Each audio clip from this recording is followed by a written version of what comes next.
In the summer of 2015, at the age of 20, I found myself in the eerie quietude of our home, where shadows clung to the walls like specters, and the air bore a heavy silence.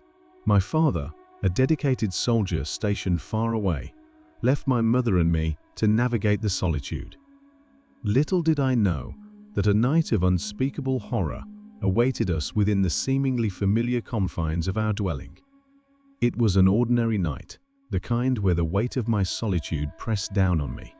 The ticking clock echoed through the house as I sat alone in the dimly lit living room.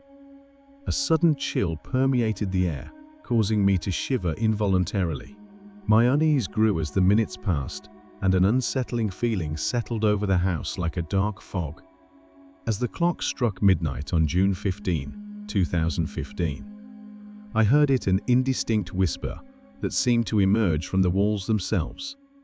At first, I dismissed it as a figment of my imagination, a byproduct of the solitude that enveloped me. However, the whispers persisted, growing more distinct and disconcerting with each passing moment.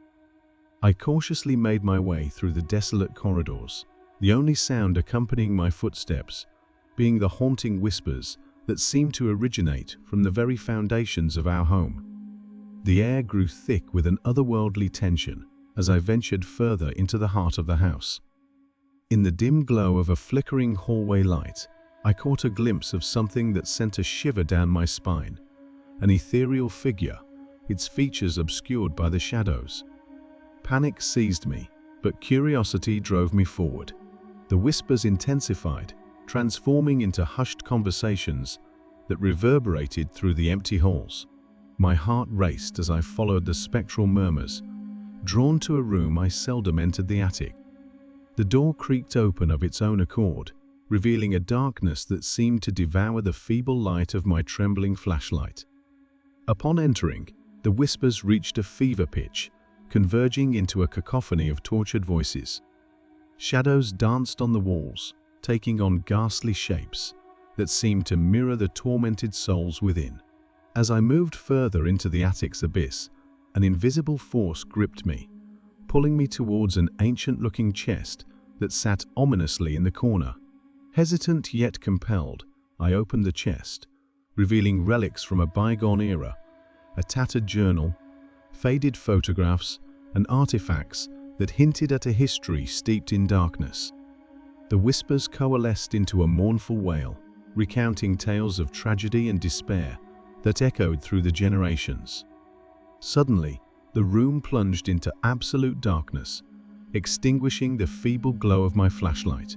The whispers ceased, replaced by an ominous silence. I felt an icy breath against my neck, and a voice laden with sorrow whispered my name.